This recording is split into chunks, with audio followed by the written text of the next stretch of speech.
بسم الله الرحمن الرحيم صلى الله على سيدنا ونبينا محمد وعلى اله وصحبه وسلم.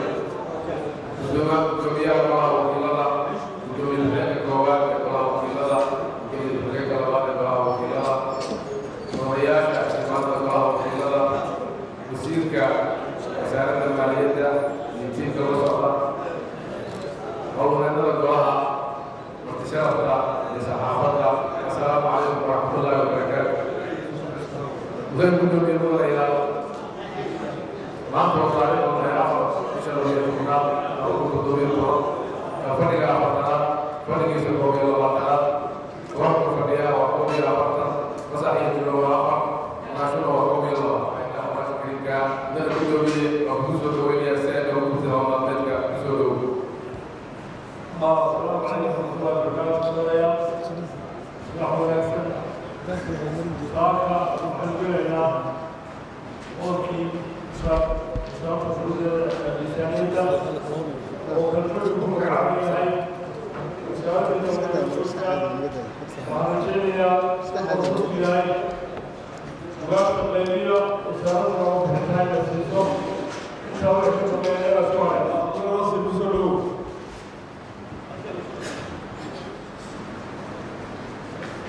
guddoonka golaha wakiilada, xubnaha golaha wakiilada, wasaaradda saraakiisha iyo shaqaalaha golaha wakiilada iyo ciidamada qaranka sida wasaaradda maaliyadda, saxaafadda, dhammaantiin assalaamu calaykum waraxmatullaahi wabarakaatuhu.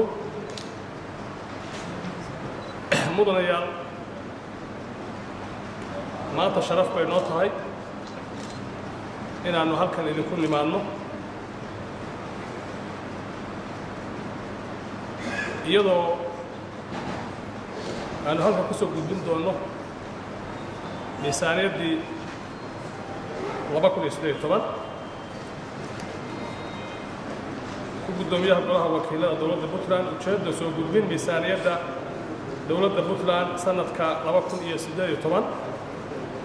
mudane guddoomiye mudanayaal, annagoo tix raacna dastuurka dowladda Puntland, habraaca maaliyadda iyo xeerarka xisaabaadka dawliga ah oo qaba sanad walba xilligan oo kale in la horkeeno golaha wakiilada oo daraska miisaaniyadda sanadka soo socda.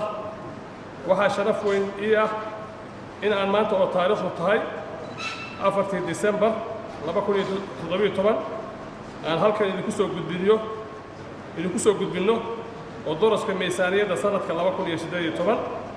miisaaniyaddaas oo ah miisaaniyad isleeg dakhli iyo kharash kana kooban sidaan hoos ku qoran.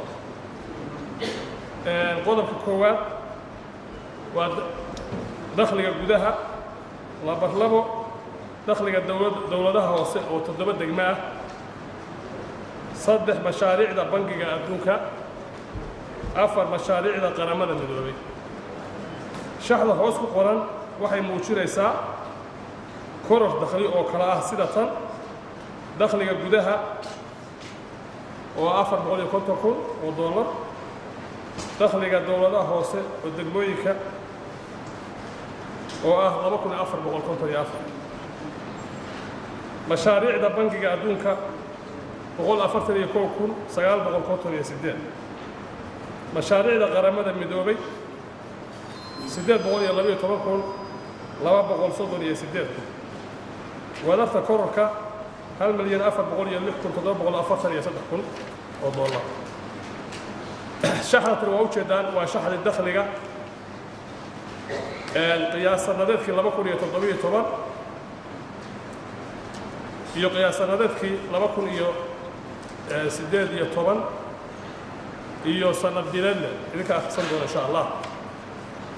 mudane guddoomiye mudanayaal, maadaama aysan miisaaniyadda sanadka 2018 ayan ka duwaneen miisaaniyadihii hore tii horraysay oo ahaa miisaaniyad isleeg dakhli iyo kharash, shaxda hoose waxay muujinaysaa kharash u dhigma shaxda dakhliga ee kor ku qoran.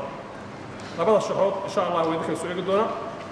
gabagabadii, mudane guddoomiye mudanayaal iyo marweyn, wasaaradda maaliyaddu waxay ku dadaalaysaa insha allah sidii loo heli lahaa oo daraska miisaaniyadeed sanadka 2018 iyo beeqaaminta kharashka waxay kale oo wasaaraddu codsanaysaa in lala shaqeeyo ururinta dakhliga mudana guddoomiye mudanayaal iyo marwaye waxaan codsanaynaa miisaaniyadda sanadka 2018 golaha wakiilada ee hortaalla inay kala baaraan degaan tii horena waxba kaga duwana kadibna insha allahu la ansixiyo si kadibna nala xisaabtamo annagana insha allahu shaqadii iyo waajibaadkiina saaraa si aan u gudanno naloo ansixiyo aad baad u mahadsantihiin dhammaantiin wasalaamu calaykum waraxmatullahi wabarakaatu